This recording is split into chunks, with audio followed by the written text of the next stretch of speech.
Always welcome साथियों। Digital class हमेशा आपके साथ। साथियों, अपनी जनरल नॉलेज की सीरीज चल रही है। जो भी कंटेंट अब तक आपने पढ़ा है और आगे इस वीडियो में पढ़ने वाले हैं, सारे नोट्स पीडीएफ फॉर्मेट में डाउनलोड किए जा सकते हैं। यदि आप मैकेनिकल इंजीनियरिंग के नोट्स चाहते हैं तो प्ले लिस्ट चेक करें, वहाँ पर आपको मैकेनिकल इंजीनियरिंग से रिलेटेड सब्जेक्टों के नोट्स भी आपको प्ले लिस्ट में मिल जाएंगे। सीरीज उनकी भी कंप्लीट है। इससे पिछली वीडियोज़ में साथियों हम यूनिवर्स का क्रिएशन किस प्रकार से हुआ है, गैलेक्सीज, ये सारे टर्म किस प्रकार से आते हैं, किस प्रकार से प्लानेट बने हुए हैं, किस प्रकार से स्टार बने हुए हैं, ये सब स्टडी कर चुके हैं। इससे पिछली वीडियो में हमने जान लिया था नक्षत्र मंडल, कॉन्स्टलेशंस क्या होते हैं साथियों। अब इसी क्रम में नेक्स्ट चलते हैं साथियों। अब स्टडी करते हैं सोलर सिस्टम के बारे में। सोलर सिस्टम क्या होता है, जिसे हिंदी में सौर परिवार कहते हैं। अब यहाँ पर सोलर सिस्टम क्या होता है साथियों, सौर परिवार जिसे कहते हैं, सूर्य परिवार। इस प्रकार से ये सन है, इस ग्रेविटी की वजह से साथियों इस प्रकार से जो प्लानेट है अपने, उनके कुछ सैटेलाइट होते हैं जो इस प्रकार से इनका रोटेशन करते हैं। प्लानेट सन का रोटेशन करते हैं। अब जो भी कुछ सोलर सिस्टम के साथ साथ कंसिडर किया जा रहा है साथियों, प्लानेट हैं, जो भी कुछ है जो इस सन के ग्रेविटेशन से अट्रैक्शन में रोटेशन मार रहा है, सूर्य की परिक्रमा कर रहा है, इससे गवर्न हो रहा है साथियों, वो सोलर परिवार कहलाता है, या आप कहें सौर परिवार कहलाता है। The system, solar system consist of the sun. The solar system consist of the sun, the 8 planet, इसके साथ सूर्य के साथ 8 इसके प्लानेट हैं, एंड देयर सैटेलाइट्स, जिनको मून कहते हैं साथियों। जैसा अपना पृथ्वी के चक्कर काट रहा है मून, अपना प्लानेट है अर्थ, तो इस प्रकार से जितने भी प्लानेट हैं उनके मून या सैटेलाइट जो उनके चक्कर काट रहे हैं साथियों, उन्हीं के साथ साथ 1000 of other smaller heavenly body, छोटी छोटी बॉडीज हैं साथियों। ये मोटे मोटे प्लानेट हैं जो आपने कंसिडर कर रखे हैं, लेकिन कुछ छोटा बारीक पार्ट है, डस्ट है, छोटे स्टोन्स हैं, इस प्रकार का जो भी कुछ है जो सूर्य की रेंज में आता है, इसकी ग्रेविटी की रेंज में आ रहा है, इससे चल रहा है साथियों, वो सब सोलर परिवार में काउंट किए जाते हैं। जैसा कि एज एस्ट्रॉइड्स, कॉमेट्स, मीटियोर, ये अपने मीटियोर्स हैं साथियों। इन पर सभी पर डिटेल स्टडी करने वाले हैं साथियों। अभी आप इन्हें देख लें, हिंदी वर्जन भी आपको मिलेगा इनका। तो इस प्रकार से जो सन है साथियों, उसी के टूटे हुए हिस्से प्लानेट हैं। तो जो भी कुछ है सूर्य के ओर पास उसका चक्कर कर रहा है साथियों, वो सब सौर परिवार है। This solar system is dominated by the sun which accounts for almost 99% of the matter in the whole solar system.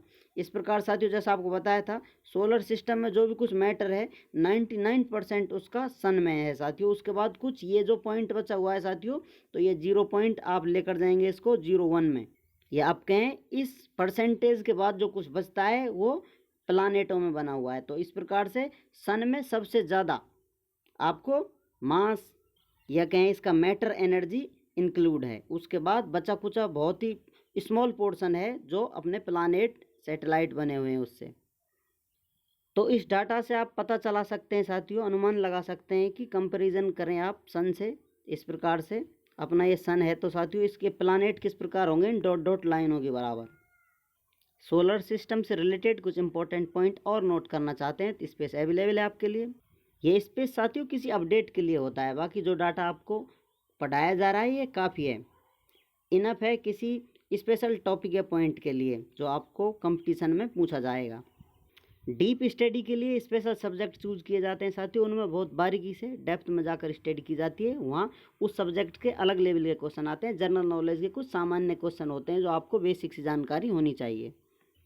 चलिए अब जानते हैं साथियों पल्सर के बारे में। आपका टूर पल्सर की तरफ टर्न कर देते हैं। पल्सर भी एक तारा ही होता है साथियों। Pulsars are stars which discharge electromagnetic wave. जैसा सन है साथियों, हीट एग्जॉस्ट कर रहा है, कुछ तरंगे छोड़ रहा है, अल्ट्रावायलेट, इस प्रकार की बहुत सारी तरंगे छोड़ रहा है, तो उनमें से इसी प्रकार से पल्सर जो तारा है स्पेशल किस लिए जाना जाता है, इलेक्ट्रोमैग्नेटिक वेव के लिए। ये इलेक्ट्रोमैग्नेटिक वेव छोड़ता है, तो इस प्रकार का तारा पल्सर के नाम से जाना जाता है। अब जानते हैं सुपरनोवा और नोवा के बारे में साथियों। कुछ और नया पाया है जिसका नामकरण इंसानों ने कर दिया है, सुपरनोवा एंड नोवा, नई चीज़ या नवतारा। दीज आर स्टार्स, ये वो स्टार हैं साथियों जो आपको नज़र आ रहे हैं, स्टार हैं। इनमें कहीं इस प्रकार किसी पॉइंट पर धमाका होता है, विस्फोट होता है साथियों, तो इस प्रकार से ये चमकने लग जाते हैं। जैसा भी आप आसमान में देख रहे हैं, कहीं कहीं कभी कभी आपको कोई तारा बहुत ज़्यादा चमकीला नज़र आता है, तो हो सकता है उसमें विस्फोट हुआ हो, किसी पॉइंट पर हुआ हो सकता है पूरे में विस्फोट हुआ हो। तो इस प्रकार से नोवा और सुपरनोवा डिफाइन किए जाते हैं। These are stars that have a sudden increase in brightness, एक साथ इनकी चमक बढ़ जाती है साथियों, which fades back to normal, ये वापस मुड़ जाते हैं, उसी स्थिति में आ जाते हैं जो पहले थे। आफ्टर ए वाइल, कुछ समय बाद, थोड़ा इसमें धमाका होगा, इतना आपको चमकीला नजर आएगी वो जगह, उसके बाद वो अपने आप नॉर्मल हो जाते हैं, मुड़ जाते हैं। तो नोवा क्या होते हैं, आउटर सेल में यदि धमाका होता है, एक्सप्लोड्स होता है साथियों, तो नोवा के नाम से जाना जाएगा। और सुपरनोवा, यदि ये पूरा पूरा स्टार एक्सप्लोड करता है, उसमें धमाका होता है, तो वो सुपरनोवा के नाम से जाना जाता है। चलिए साथियों, अब टूर कराते हैं आपको एक बहुत ही खतरनाक जगह पर, ब्लैक होल। जब तक इंसानों की टेक्नोलॉजी से कनेक्शन रहेगा, अपडेट होते रहेंगे साथियों, इनकी समझ बढ़ती रहेगी, साइंस तरक्की करती रहेगी, तो बारीकी से अध्ययन चलता रहेगा लगातार। कुछ चीज़ें हैं अभी भी एक्सप्लोर नहीं हो पाई हैं, आने वाले समय में उन्नत तकनीक होगी तो बहुत दूर तक जाकर देखा जा सकता है, बहुत कुछ सटीक बताया जा सकता है। अभी जितनी तकनीक है, जितना इस्तेमाल किया जा रहा है, उनसे ये सारी टर्म डिफाइन हो रही हैं। तो एक नया शोध हुआ है साथियों, उसमें ब्लैक होल पाया गया है। नया शोध का मतलब ये नहीं आज ही हुआ है, आजकल में हुआ है, कुछ दशकों में, 100 सालों में, तो इस प्रकार से कोई चीज़ पा जाती है। तो इस प्रकार से उस टर्म को ब्लैक होल नाम दे दिया। इसमें क्या होता है साथियों, कोई जगह होती है, इसमें से लाइट भी पास नहीं कर सकती, अर्थात इसमें कुछ भी हो ये सबको इस प्रकार से अपने में समेट लेता है, और इसमें कुछ नज़र नहीं आता है, सिर्फ आपको काला काला नज़र आता है, इसलिए इसको ब्लैक होल के नाम से जानते हैं। चारों तरफ रोशनी भले ही नज़र आए आपको, लेकिन इसके अंदर क्या है, आपको कुछ भी नज़र नहीं आएगा, सिर्फ ब्लैक, इसमें से लाइट भी पास नहीं कर सकती, अर्थात ये जो भी कुछ इसके पास से जाता है या इसके समीप चला जाता है, इसी में ही समा जाता है। तो इस प्रकार से क्रिएटर की एक नई रचना पाई, उसको ब्लैक होल नाम दे दिया। A black hole is a dense region, ये बहुत ही सघन रीजन होता है साथियों, सघन रीजन मतलब गहरा, of space which has the ability to swallow up everything, जो सब कुछ हड़प लेता है, कब्जा कर लेता है, इवन लाइट, जैसा बताया था आपको, इसमें लाइट भी पास नहीं हो सकती, लाइट को भी अपने में संभाल लेता है। It has a very strong gravitational field, इसका बहुत ही ज़्यादा ग्रेविटेशनल फील्ड होता है। और जो ये टर्म है black hole, the term black hole was coined या mark out by John Wheeler, इसका नामकरण जॉन व्हीलर ने किया था साथियों, जो कि यूएस के फिजिसिस्ट हैं। कब किया था, 1967 में। और अब 2023, अभी तक इसके बारे में बहुत कुछ ज़्यादा जानकारी नहीं है। यदि भविष्य में कुछ उन्नत तकनीक हम डेवलप कर पाते हैं, तो शायद और कुछ डाटा आपको मिल सके इससे रिलेटेड, शायद हो सकता है यही वो पॉइंट हो जिसमें फिर से सारा यूनिवर्स समा जाए। खैर ये बहुत आगे की बात है, चलो छोड़ो इसको, कहीं और पर घूमने चलते हैं। दी प्लानेट्स, 8 प्लानेट हैं साथियों जो अब तक डिस्कवर कर रखे हैं या इनका नामकरण कर रखा है, जिनको हम प्लानेट मानकर चल रहे हैं, उनका अभी नामकरण 8 है साथियों, 8 प्लानेट है, कभी 9 भी हुआ करते थे, इस प्रकार से उतार चढ़ाव चलता रहेगा इनमें। प्लूटो इसके बाद 9th प्लानेट था अपना प्लूटो, जैसा कार्ला भी आया है कुछ इस प्रकार से। Pluto was considered the 9th planet from 1930 to 2006, ये साथियों उस समय में एक प्लानेट समझा जाता था, बट इन 2006 में an artificial definition for the term planet, sorry official definition थी, किसकी थी साथियों, वो डेफिनेशन थी IAU की, उस डेफिनेशन के अकॉर्डिंग ये फिर अपना प्लानेट नहीं रहा उसके बाद 2006 के बाद। डेफिनेशन कब तैयार की गई साथियों, 2006 में।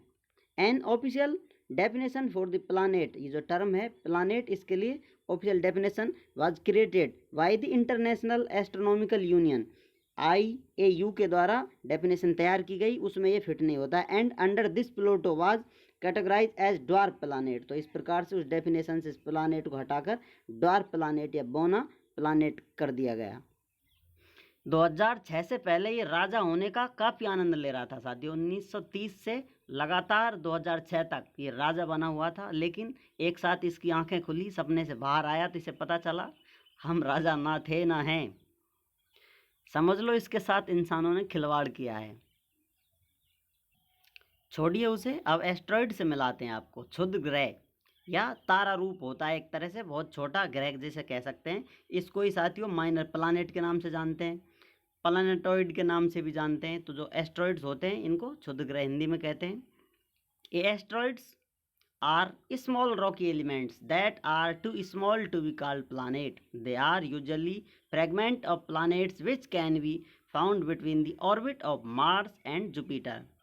ये कुछ प्लानेटों के टूटे हुए हिस्से होते हैं चट्टानों के साथियों। तो इस प्रकार से इनको आप एस्ट्रॉयड के नाम से जानते हैं। ये अपना सन है साथियों। उसके बाद ये प्लानेट हैं बहुत छोटे, लेकिन इनको जूम किया जाए तो इस प्रकार से आप बना सकते हैं। थोड़ा इनको इस प्रकार से मोटा कर लिया है। प्लानेट हैं तो कुछ तो रेस्पेक्ट की जाए इनकी, लेकिन अभी भी इनके बीच में कुछ इस प्रकार की एक ऑर्बिट होगी साथियों। ये इस प्रकार से रोटेशन कर रहे होंगे, अपना अपना इनकी ऑर्बिट है, इनका परिभ्रमण पथ है। इसमें से कुछ और छोटे फ्रेगमेंट है साथियों। इस प्रकार से जरूरी नहीं है कि सब कुछ कचरा था जो प्लानेटों में तब्दील हो गया, बदल गया है। इसमें से कुछ फ्रेगमेंट बचते हैं साथियों, छोटे मोटे टुकड़े, चट्टाने, कण बचते हैं साथियों। वो भी सूर्य के चक्कर काट रहे हैं, वो प्लानेटों के चक्कर नहीं काट रहे हैं, वो चल रहे हैं कि हम तो इसी को फॉलो करेंगे। तो इस प्रकार से मार्स और जुपिटर की जो रेंज है साथियों, उनके बीच में आपको मिलते हैं, और इन चट्टानों को ही एस्ट्रॉयड के नाम से जाना जाता है। अब साथियों, जो कचरा फैला हुआ था, शांति से रहने वाला नहीं है, वो आपस में टकरा जाता है, एक दूसरे से टक्कर मार देते हैं साथियों। तो वो प्लानेटों की तरफ बढ़ने लगते हैं। फिर जैसा कि अपनी पृथ्वी पर जो आता है, हम उसी के बारे में अभी जान रहे हैं यहाँ पर। बाकी ये टकरा कर किसी भी ग्रह पर किसी भी डायरेक्शन में जा सकता है, क्योंकि ये चक्कर काटते रहते हैं। तो कभी जब इनमें एक दूसरे में टक्कर हो जाती है, तो वो टक्कर की वजह से प्लानेटों की तरफ मूव कर जाते हैं, उनकी ग्रेविटी से अट्रैक्ट होकर उन्हीं की तरफ चल देते हैं।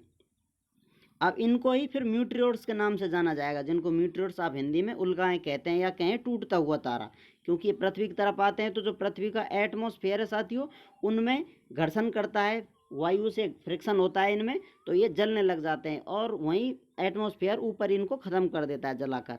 कुछ हैं बाई चांस, बहुत ही रेयर चांस होता है, कुछ ज़मीन पर आ पहुंचते हैं, उनका फ्रिक्शन नहीं हो पाता, फुल बर्नआउट नहीं हो पाते हैं, और धरती पर लैंड कर जाते हैं, जो बहुत सारा गड्ढा बना देते हैं, धमाका सा होता है जहाँ टूट के गिरते हैं मीटियोर्स। और इनको आप more commonly called shooting stars are piece of debris. They can be as small as grain, बहुत छोटे हो सकते हैं, धूल मिट्टी के कणों के बराबर, और एज ह्यूज एज वोल्डर। ये साथियों महाशिला भी हो सकती हैं, बहुत तगड़ी, जैसा आपको बताया था। छोटे जल जाएंगे, बड़ी हो, इतनी बड़ी हो कि जो अपने वायुमंडल है उसमें आते हुए ना जल पाए। They burned up due to friction, ये जल जाते हैं। They burn up due to friction in the atmosphere, अपना वायुमंडल है, पृथ्वी का एटमॉस्फेयर है, उसमें जल जाते हैं फ्रिक्शन की वजह से। म्यूटियोर्स आर, अब इनमें से ये म्यूटियोर्स हैं साथियों, इनमें से मीटराइट्स। अब ये म्यूटियोर्स यदि जल नहीं पाते हैं, लैंड कर जाते हैं पृथ्वी पर, तो इनको ही मीटोराइट्स के नाम से जाना जाएगा। फिर meteorites are those which burn and fall on to the earth surface, जो पृथ्वी की सतह पर आकर लैंड कर जाते हैं, गिर जाते हैं साथियों, तो वो फिर मीटोराइट्स बन जाते हैं। तो इस प्रकार से मीटियोर्स एंड मीटोराइट्स की कहानी थी, उल्का पिंडों की कहानी थी साथियों। ऊपर बाहर चक्कर करते रहते हैं, सन के चक्कर काटते रहते हैं, आपस में लड़ाई झगड़ा कर प्लानेटों पर पहुंचते हैं, पृथ्वी पर आते हैं, और रास्ते में ही जलकर ख़त्म हो जाते हैं। जो आपने देखे होंगे आसमान में आपको नज़र आते हैं टूटता हुआ तारा, वो फ्रिक्शन की वजह से, एटमॉस्फेयर में फ्रिक्शन से जलकर ख़त्म हो जाता है। जो जलता नहीं है वो ज़मीन पर लैंड कर जाता है, वो मीटोराइट्स कहलाता है। उम्मीद करते हैं साथियों आज का सफ़र आपका शानदार रहा होगा। वीडियो में दी गई जानकारी आपको अच्छे से समझ में आई होगी। अभी भी आपका कोई कन्फ्यूज़न है तो आप हमसे कमेंट कर पूछ सकते हैं साथियों। आप चाहें तो कांटेक्ट कर सकते हैं, कांटेक्ट लिंक आपको वीडियो डिस्क्रिप्शन में मिल जाएगी। वीडियो अंत तक देखने के लिए, चैनल को सपोर्ट करने के लिए आपका बहुत बहुत धन्यवाद। मिलते हैं नेक्स्ट वीडियो के साथ। जय हिंद, वंदे मातरम।